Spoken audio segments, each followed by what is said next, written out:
నమస్కారం city news సమాహారానికి స్వాగతం. నా పేరు విశ్వనాథ్. లో వోల్టేజీ సమస్యను పరిష్కరించాలని ఎన్నిసార్లు చెప్పినా ఆ అధికారులు పట్టించుకోలేదు. అందుకే ఆ కాలనీ వాసులకి కోపం వచ్చింది. ట్రాన్స్కో అధికారులను నిర్బంధించి ఆఫీస్కి తాళం వేశారు. సుల్తానాబాద్లోని గడిమహల్, ప్రభునగర్ పలు కాలనీలో రాత్రైతే చాలు లో వోల్టేజీ సమస్యతో ప్రజలు తీవ్ర ఇబ్బందులు ఎదుర్కొంటున్నామని సంవత్సరం కాలంగా చెబుతున్న అధికారులు పట్టించుకోవడం లేదని వారు ఆరోపించారు. అయితే 10 రోజుల్లో సమస్యను పరిష్కరిస్తానని ఏఈ మహేందర్ హామీ ఇవ్వడంతో తాళం తీశారు.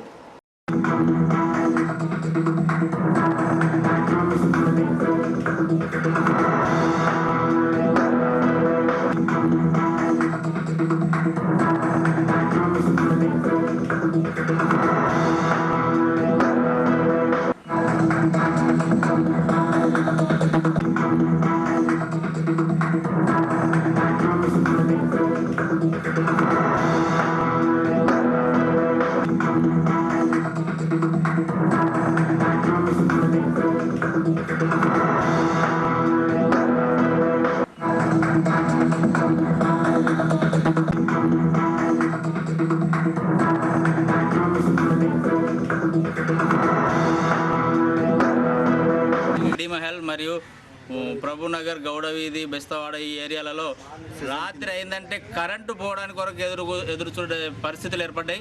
సంవత్సరం నుంచి ఏఈ గారికి, డిఈ గారికి చెప్పినా కూడా పట్టించుకోవడం లేదు. అక్కడ ట్రాన్స్ఫార్మర్ శాంక్షన్ అయి ఉంది, అయినా చేసే పని తీరగలేక వీళ్ళకు ఇంట్రెస్ట్ లేక వీళ్ళకు పని చేతగాక ఎటువంటి కార్యక్రమాలు కూడా చేస్తలేరు.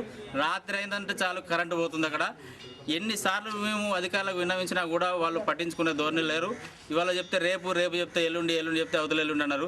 ఈరోజు తాళం వేస్తే కూడా తను ఏమంటున్నాడంటే ఇంకో 10 రోజులకు చేస్తున్నాం అనే ధోరణిలో ఉన్నాడు. కానీ ఇప్పటికిప్పుడు సమస్య పరిష్కారం అయ్యే మార్గం అయితే చెప్పట్లేదు. ఆయన ఇటువంటి అధికారులను వెంటనే ప్రభుత్వం సస్పెండ్ చేయాలని చెప్పి కోరుతున్నాను. గత 1.5 ఇయర్కి వెళ్ళి ఎన్నిసార్లు విన్నవించుకున్నా కానీ అధికారులు అసలు దాన్ని పట్టించుకోవడం అనేది ఇంతవరకు లేదు. దాని నిరసన ఈరోజు ఏఈ కార్యాలయానికి తాళం వేసి నిరసన తెలుపుతున్నాం. డీ గారు ఆదేశానుసారం ఈ 10 days లోపల SS1 63 kVA శాంక్షన్ అయింది. దాని పనులు చేయడానికి గాను కాంట్రాక్టర్ అరేంజ్ చేసుకొని 10 days లోపల ఛార్జ్ చేస్తామని చెప్పేసి హామీ ఇచ్చారు.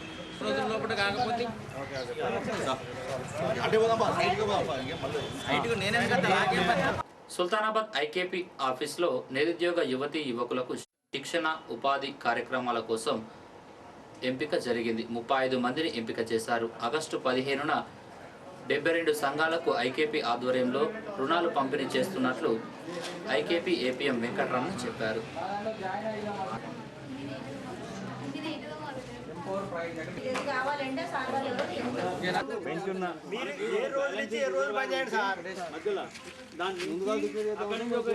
సుల్తానాబాద్లోని ఎస్ఆర్ఎస్పీ ఆఫీస్లో D86 కెనాల్ వాటర్ విడుదలపై సమావేశం నిర్వహించారు. ఎస్ఆర్ఎస్పీ ప్రాజెక్టులోనికి అనుకున్న స్థాయిలో నీరు చేరితే పంటలకు నీరు విడుదల చేసే అవకాశం ఉందని డీసీ చైర్మన్ రంగారెడ్డి చెప్పారు.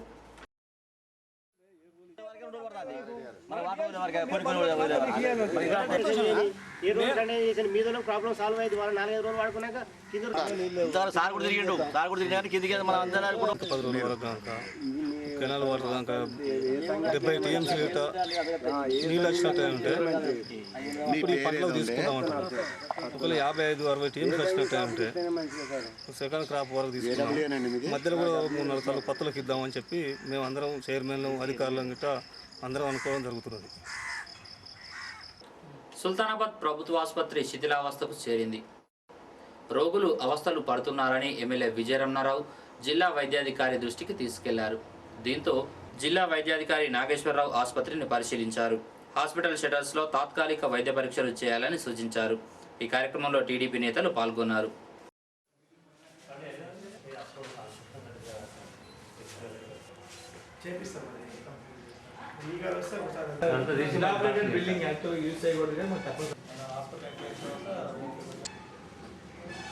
ఇప్పుడు ఏవైతే షట్టర్స్ ఉన్నాయి కదా వీటిని రెన్యువేట్ చేసేసి ఓపీ బ్లాక్ ప్లస్ ఇన్వెస్టిగేషన్స్ చేసేదానికి ప్లస్ ఎమర్జెన్సీ బెడ్స్ ఏదైనా అప్పటికప్పుడు అబ్జర్వేషన్ బెడ్స్ కోసం దాన్ని మారుస్తున్నాం. తర్వాత ఇది ఏదైతే మనకి యూస్ఫుల్ ఉన్నదాన్ని మనం వారికి చేసుకున్నాం అనమాట. ఎందుకంటే ఇది బిగ్ సెంటరు, చాలా రోజులు బట్టి కూడా it is not functioning unit లాలేదు. డాక్టర్స్ మనకి అందరూ ఇప్పుడు వస్తున్నారు అందరూ. తర్వాత కూడా మనకి ఏంటంటే ఇక్కడ ఇప్పుడు సీజనల్ డిసీజెస్ మనకి స్టార్ట్ అవుతుంది. సో అటువంటిప్పుడు సెంటర్ ఆఫ్ ది ప్లేస్ కాబట్టి హాస్పిటల్ ఫంక్షనింగ్ యూనిట్ అనే ఉద్దేశంతో మనం ఈరోజు విజిట్ చేయడం. ప్రతి జ్వరాన్ని డెంగీ జ్వరంగా భయపడి భయభ్రాంతం లోను కావద్దనేది ఒక విషయము. జ్వరం వచ్చినప్పుడు మినిమం 2 లేక 3 రోజులు వైద్యము లోకల్గా చేర్చుకున్న తర్వాత ఒకవేళ తగ్గని పక్షంలో ఎమ్మటే వాళ్ళు మనకి జిల్లా ఆసుపత్రి రావచ్చు. ఇవాళ జిల్లా ఆసుపత్రి పూర్తి స్థాయిలో మనకు అందుబాటులోకి వచ్చింది. ఇవాళ ఇంతకుముందులాగా డాక్టర్ లేని సమస్య లేదు. ఇవాళ అన్ని రకాల పోస్ట్ అని అన్నింటిలో కూడాను ఈరోజు గవర్నమెంట్ మనకు నిలుపుతుంది.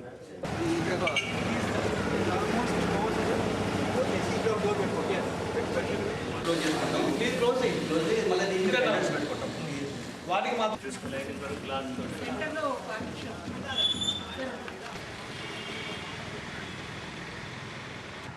పూర్తిగా శిథిలావస్థలో ఉండి పేషెంట్లకు ఏ సమయంలో ఏమైనా కూలిపోయే దశలో ఉన్న అటువంటి భవనాన్ని ఎమ్మెల్యే గారి కోరిక మేరకు ఈరోజు జిల్లా వైద్య అధికారి వచ్చి పరిశీలించడం జరిగింది. స్థానికంగా టీడీపీ నాయకులం కూడా అందరం జిల్లా వైద్యాధికారికి విన్నవించడం జరిగింది. దీన్ని ఇది ఏ క్షణాన్ని కూలిపోయి భవనాన్ని దాదాపు ఇది నిజాం ప్రభుత్వం కట్టించిన భవనం, అది ఏ క్షణాన్ని కూలిపోయే అవకాశం ఉన్నది. జిల్లా వైద్యాధికారి పరిశీలించి ఇది ఉపయోగానికి పనికిరాకుండా ఉందనే ఉద్దేశంగా తను కూడా ఒప్పుకున్నారు.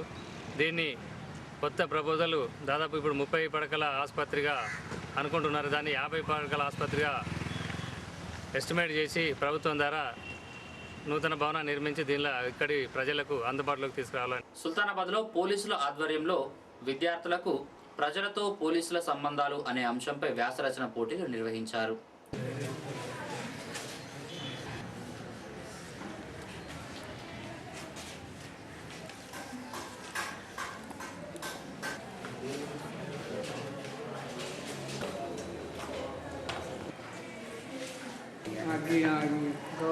విజేతల వివరాలు ఇలా ఉన్నాయి.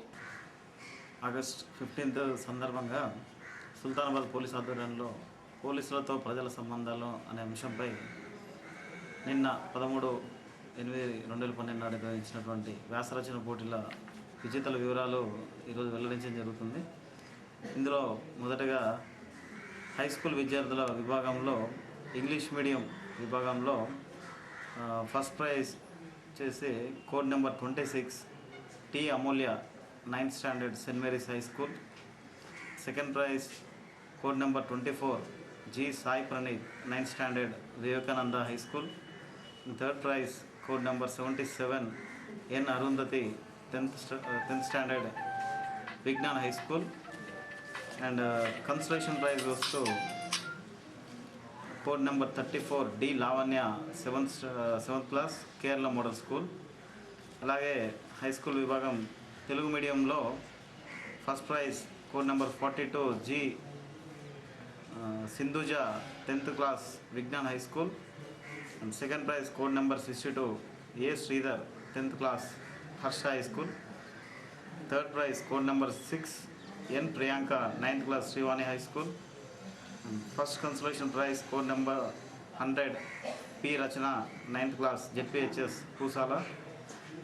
Second consolation prize code number 18 M Narmada 10th class Vivekananda high school. అదేవిధంగా డిగ్రీ విభాగంలో first prize code number 68 B Venkatesh degree final year Srivani degree college. Second prize code number 38 M Santosh final year Srivani degree college. అదేవిధంగా ఇంటర్మీడియట్ విభాగంలో first prize code number 33 M Swapna intermediate Srivani junior college. Second prize code number 47 Goli Manasa intermediate Vivekananda junior college. Third prize code number 2 B Aditya intermediate Sri Chaitanya college. Consolation prize code number 18 G Praveen intermediate government junior college. వీళ్ళకి అందరికీ కూడా రేపు August 15 సందర్భంగా prices evening 5 గంటలకి Sultanabad police స్టేషన్లో కార్యక్రమం ఏర్పాటు చేసి వీళ్ళందరికీ కూడా ప్రైజెస్ ఇవ్వడం జరుగుతుంది. కావున ఈ విజేతలందరూ కూడా రేపు సాయంత్రం 5 గంటలకి సుల్తానాబాద్ పోలీస్ స్టేషన్లో హాజరై తమ బహుమతులు స్వీకరించవలసిందిగా తెలియదు. ఆగస్టు 15న పోలీస్ స్టేషన్లో సాయంత్రం 5 గంటలకు బహుమతులు అందజేస్తామని ఎస్ఐ జగదీష్ చెప్పారు. ఈ నెల 15న పెద్దపల్లిలోని మూన్ ఫంక్షన్ హాల్లో వికలాంగుల రాజ్యాధికార యాత్ర సభను విజయవంతం చేయాలని ఈ కార్యక్రమానికి ఎంఆర్పిఎస్ అధినేత మందకృష్ణ మాదిగ హాజరవుతారని ఎంఆర్పిఎస్ నేత చుక్క రాజమౌళి తెలిపారు. వికలాంగుల రాజ్యాధికార యాత్ర రాష్ట్ర వ్యాప్తంగా తిరిగి మందకృష్ణ మాదిగ గారి నాయకత్వంలో రాష్ట్ర వ్యాప్తంగా తిరిగి రేపు 15 తారీఖు పెద్దపల్లి మూన్ ఫంక్షన్ హాల్లో వికలాంగుల రాజ్యాధికార యాత్ర జరుగుతుంది. డివిజన్ స్థాయి యాత్ర సభ జరుగుతుంది. దానికి వికలాంగులు, అన్ని వర్గాల వికలాంగులు, మాదిగ ఉపకులాల సోదరులు అందరూ హాజరై సభను విజయవంతం చేయాలని చెప్పి కోరుతున్నాం. సుల్తానాబాద్లో ముస్లిం సోదరులకు మాజీ ఎమ్మెల్యే బిర్దు రాజమౌళి ఇఫ్తార్ విందును ఏర్పాటు చేశారు. ఇవి బులెటిన్ విశేషాలు. మరో బులెటిన్లో మళ్ళీ కలుసుకుందాం. నమస్కారం.